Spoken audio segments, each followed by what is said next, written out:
everybody. Welcome back to Tech Safe out of Worcester, Massachusetts. A big shout out to our wonderful producer, Adam Rice, and to Mauro Di Pasquale, who gives us this opportunity to be here with you today to talk about the biological effects of today's man-made electromagnetic radiation or electromagnetic fields, or what's commonly called wireless technology. I am delighted to have with me today a friend of Dr. Magda Havas's.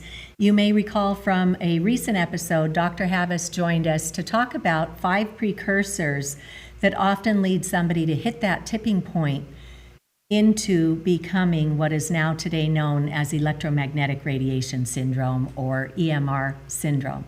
So our guest today, joining us from Mexico, formerly of Canada, is Dr. Ross Andersen. Ross, thank you so much for joining us, and welcome to Tech Safe.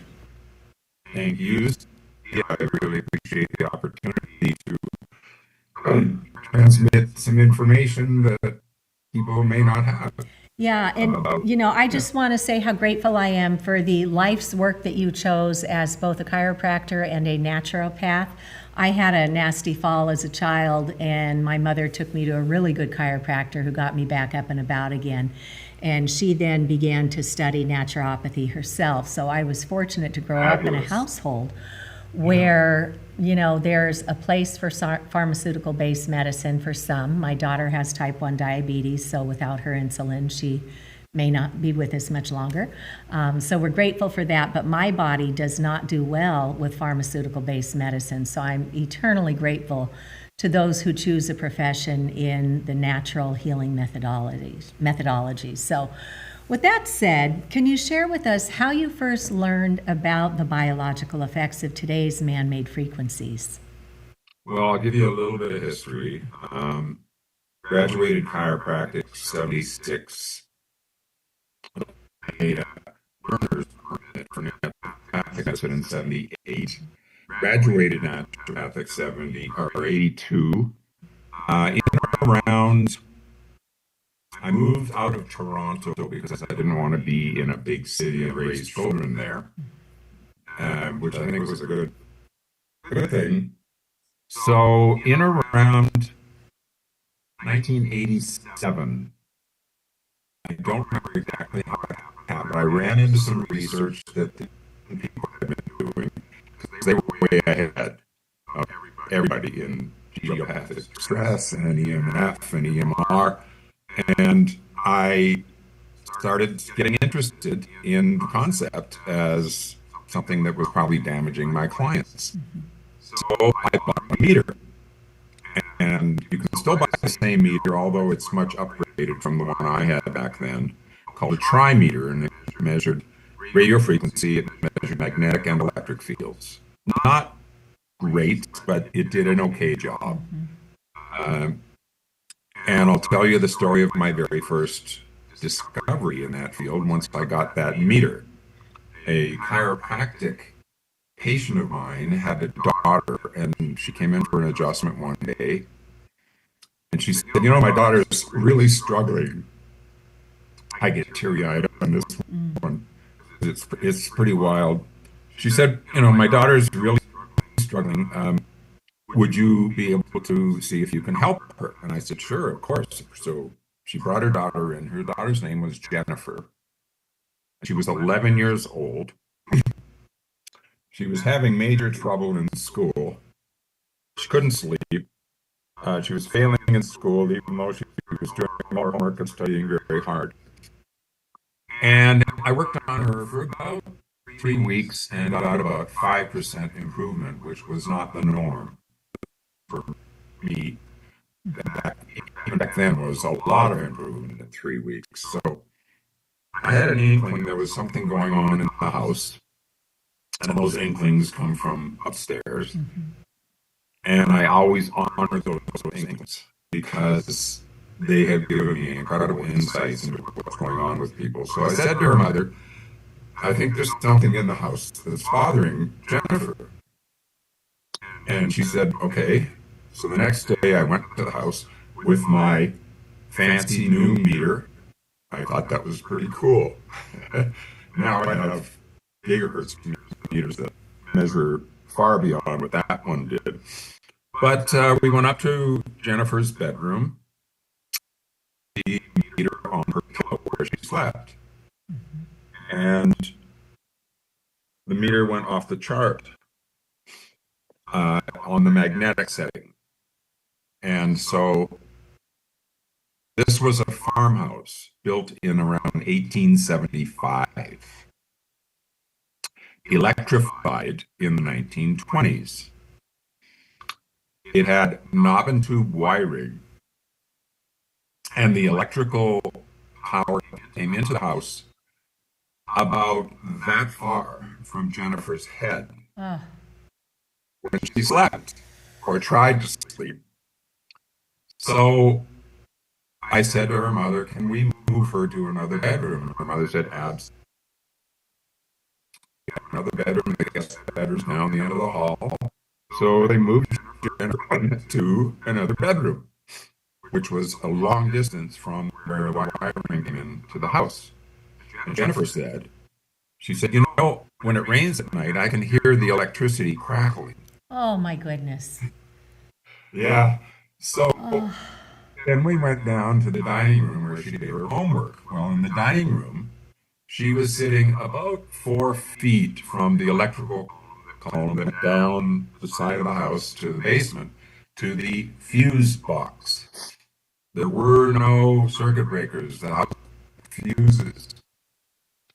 And I actually got to inspect a number of old homes like that during my time in Canada as an EMF consultant. So the magnetic field where she sat to do her homework was not as high as on her pillow, but was still enough to affect her. So poor Jennifer was getting fried by magnetic field at least 10, maybe 11 hours a day. So I said to her mother, "Can she do her homework somewhere else?" And she said, "Yes, we have another room, and it's on the other side of the house." And so we moved her into another room to do her homework. So guess what happened? she slept that night. She did, and she got better in about 2 weeks completely. She had had chronic fatigue, fibromyalgia, and all kinds of other issues. And in 2 weeks, she was completely better without me. And it didn't cost them anything except for one visit to the house. Right. I was pretty impressed, to say the least. At Wow. that point, I started looking into the possibility that other clients might have issues that were causing them health challenges and preventing them from recovering. So I started using methods with my muscle testing work to determine if other people had electromagnetic issues, and I found a lot of them did. A very good friend of mine, who's still a very good friend and lives in Peterborough, Ontario, where all this took place, and had been a chiropractic patient for quite some time. And she said, after she was a dog groomer, 40 years as a dog groomer. She said, "When I'm done my day, I go upstairs, and I eat my supper, and then I lay down on the couch to watch TV." And she said, "Within 2 or 3 minutes, I'm asleep. And I don't want to sleep because it's early in the evening, but every time I lay down on the couch, I'm asleep." So I said, "Well, let's check your place out." So as it turned out, the couch was above the circuit breaker panel, which was on the wall about 3 feet below where she was on the couch. And so the magnetic field was extremely powerful because circuit breaker panel have a large magnetic field, which is not, it's strong but not huge. Usually about 4 feet, sometimes 4.5, 5 feet for magnetic fields. Electric fields are much higher, 6 to 8 feet. So we measured the field on the couch, and it was very high, both electric and magnetic, from the circuit breaker panel, which was just in the basement below the floor. And so I said, can we rearrange the living room? She said, absolutely. So we moved the couch to the other side of the living room and moved the television over to where the couch had been, and that fixed the problem. Isn't that amazing? She could lay down on the couch, spend the evening watching TV, and no problem whatsoever. So it went on and on and on, and I started realizing that some of my more disastrously ill clients probably had issues as well. So Bonnie was one who lived on a street which was only one block off the main east-west drag in Peterborough. But the transformers on the telephone poles were extremely close to the houses. And Bonnie said that there was somebody in every single house on that block that had. So, what can you say that, right? So I went and tested Bonnie's house, and it was as toxic as could be. And I said to her, you have to move. And so they did. They sold their house, and they moved to a suburb of Peterborough. It was magnetically clean, and Bonnie got better. She had had fibromyalgia, chronic fatigue, and all the other, insomnia, and all the other things that result from chronic exposure. So at that point, I realized that I needed to do more work on electromagnetics with my clients, and I did. I did a lot. I inspected a lot of homes. Starting in around 88, it became, in many people, standard procedure for me to look at the electromagnetic issue. It's fabulous. I know at the EMF Medical Conference, they recommended, the Safe and Sound Pro 2 meter, which is one that's available just for radio frequency. And I know a doctor here who loans it to her patients for $10, so they take it seriously. They take it home and do the scavenger hunt, and then they come back to her. She's actually a chiropractor as well up on the North Shore here. And then she reviews their findings. But that's such a great idea to have a tri-field meter where you can I have that meter. Yeah. The one you showed, I have that one. It's a good, and I just want to remind our audience that now that people have all of their technology gadgets, a lot of folks don't go to the library to rent books anymore, to borrow books. And so to keep the public coming in and make that a conduit in the community, many of our libraries have started a Library of Things collection. And I became the first in the United States to have a library put a radio frequency detection meter on loan back in 2016. And now a lot of people around the country thought that was a pretty good idea. So many libraries are now putting them on loan. And I know here in Massachusetts, our budget season starts July 1. So all of our libraries have a new budget. So this is a great time to go to your library and say, hey, let's get that Safe and Sound Pro 2 radio frequency meter, and maybe also get a good, consumer / semi-pro electric and magnetic field meter. And then with your guidance, people can learn what to do and what to look out for. And I just want to give a shout out to the Environmental Health Trust. They have worked with Safe Living Technologies, which makes this meter. And they have been so generous to give the Environmental Health Trust a bit of a discount.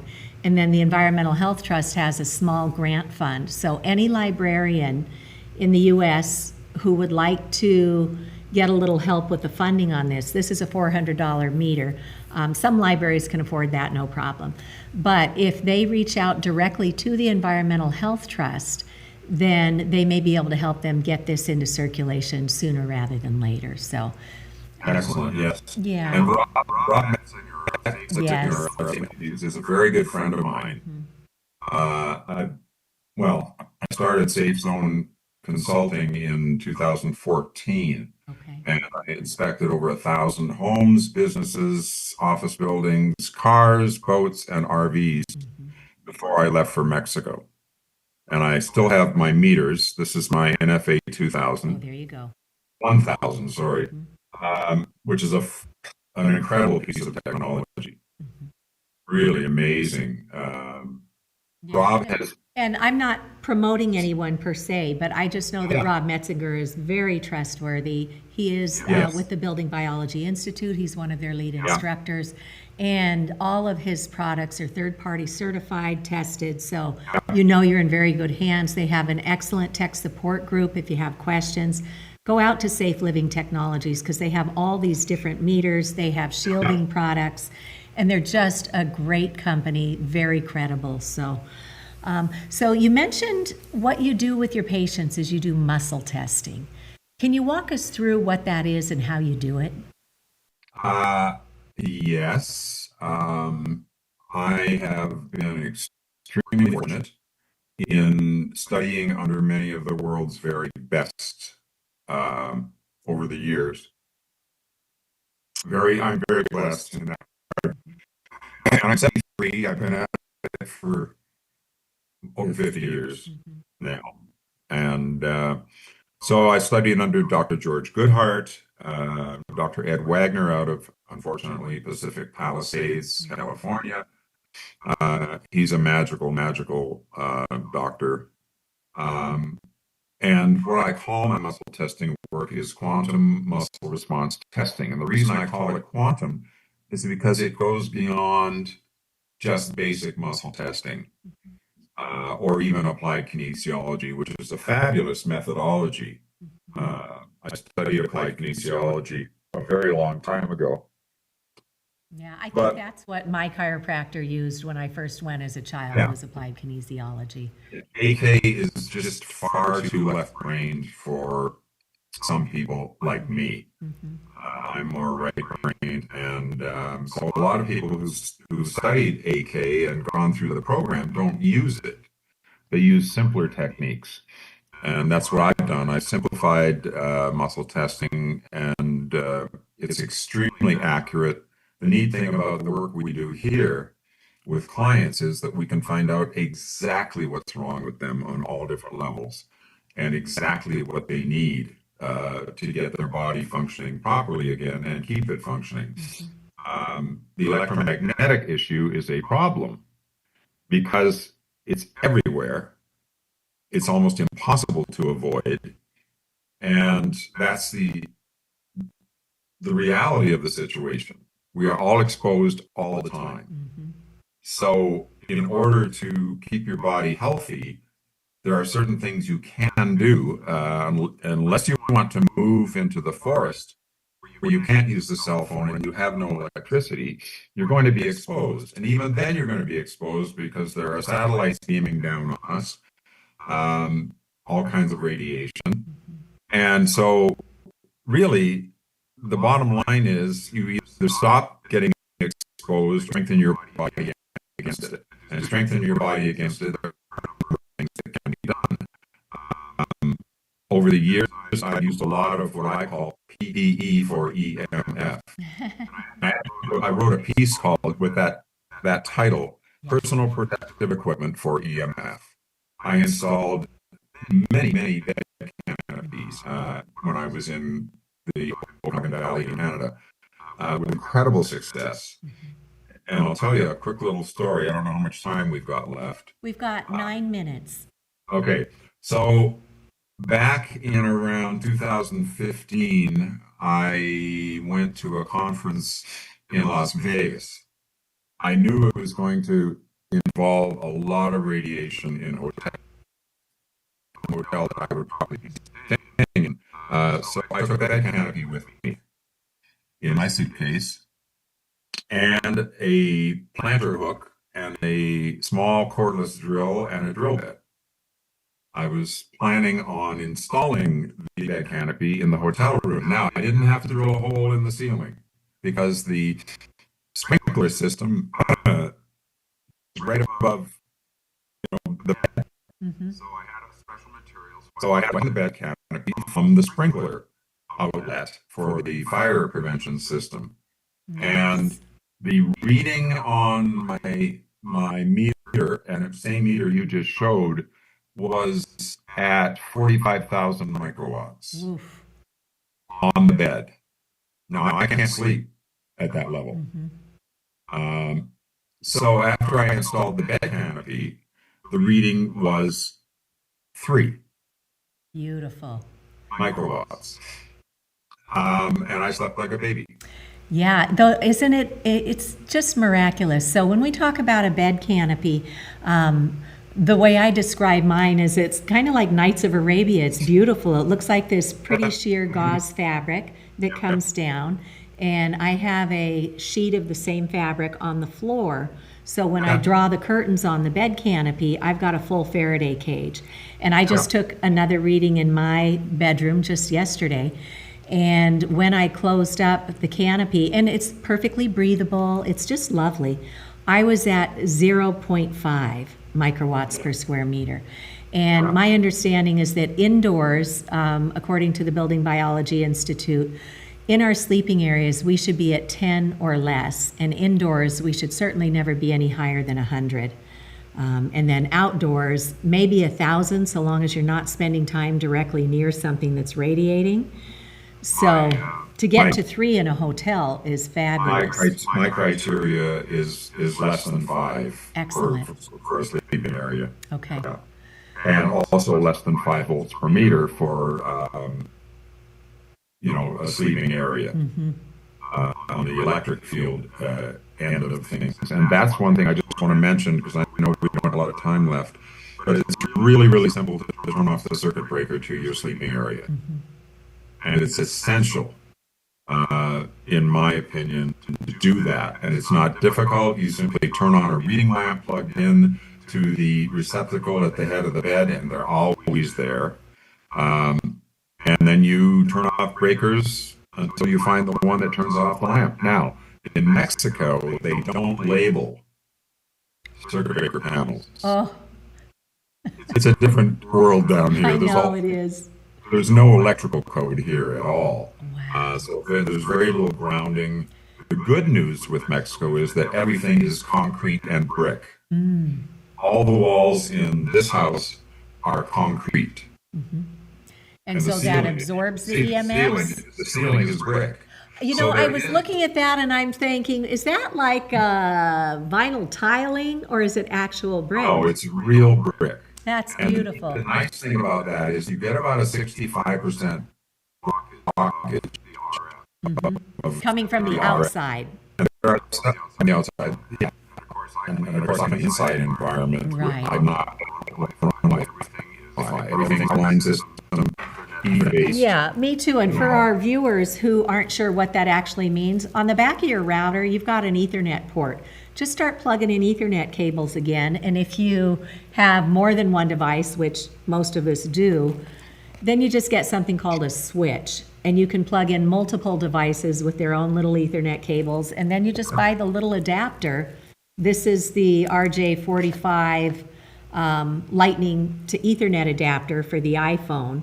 You can get them for the tablets, you can get them for your laptops, your computers, your gaming systems, whatever. And any gamer will tell you, and they're right, that you get a far better signal when you run through wires instead of buckshotting out into the air, right? It just starts degrading the minute it leaves your device. So, yeah, so that's what we mean by hardwiring. I installed well over 500 power line systems in Canada. Wow. That's the D-Link. I use the D-Link. Okay. There's also TP-Link. There's 4 or 5 companies that make the power line system. And I'm doing that right now. This signal is going over the power line system. Okay. So is that like a wall wart that you plug into the wall and it picks up on the Yeah, electricity? it's a small white box. I actually have some here. We're almost out of time. It's the D-Link power line system works incredibly well. Once it's installed, you don't need Wi-Fi, and you get your Wi-Fi turned off, and it's really simple. Excellent. The numbers and passcodes are on your router. If you can't figure it out, get an IT guy to come in or an IT girl, and they'll turn off your Wi-Fi, and then you run on Ethernet. This house runs on Ethernet. Right. We're Mine in the too, house. top to bottom. Plug in every bedroom, dining room, out on my veranda. I can sit out there and be on my tablet or my laptop. Right now, this computer is on Ethernet. I'm Wi-Fi. Totally doable. It's just we've all been pushed into the convenience of wireless, and so here we are. Convenience kills. Yes. So we've got about 3 minutes left. And I would love to have you on for another segment because I know you have come up with many solutions that others haven't considered yet. And we certainly want to share that with our audience.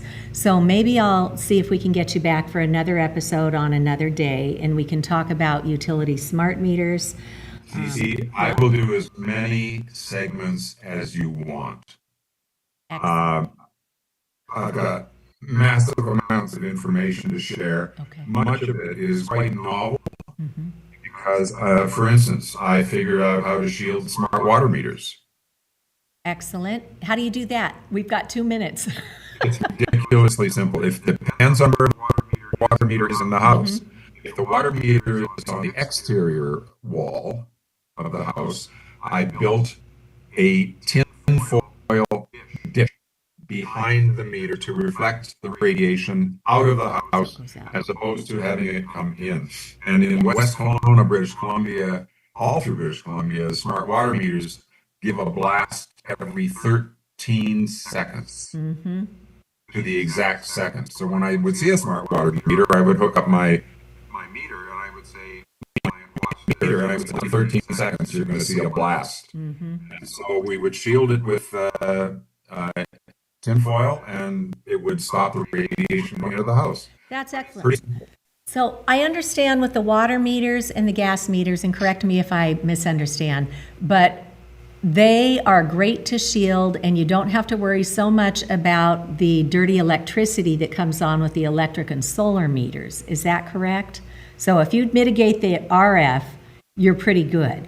Yeah. But if you have a digital or a smart electric meter or a solar meter, which is another form of electric meter, that can be problematic because one of the properties of radio frequency is that it amplifies around metal.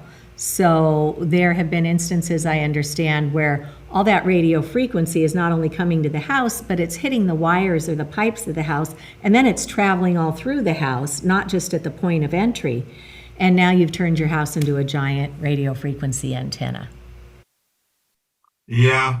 The dirty electricity issue created by smart meters is something I had to research myself. And I actually had the opportunity to be on site when an analog meter was replaced with a smart meter, radio off smart meter, mind you. So we had the dirty electricity meter plugged in, and we had a reading on it. And then I went outside and told the technician, go ahead. So he pulled off the analog meter and put on the smart meter. And the reading on the dirty electricity meter did not go up. Good. It stayed exactly the same. Good. So, we did the same thing actually with the power line system because people said, well, now you're going to superimpose the internet signal on your house wires. It's going to create dirty electricity, but it doesn't. Good. At least not dirty electricity that is measurable with the meter. From living technology or from a dirty electricity company. Well, that's encouraging, and hopefully everything's grounded properly so that doesn't create another issue there. But listen, Dr. Ross, we are out of time for today, but I know we've just scratched the surface. So I'll reach out, we'll compare calendars, we'll see when we can get you back. And muchas gracias for all your time and your talent and your dedication. Many thanks for the opportunity, and I look forward to sharing more information. All right. Thanks so much. Have a tech safe day. Everybody. Okay, All right. Take care. Bye-bye.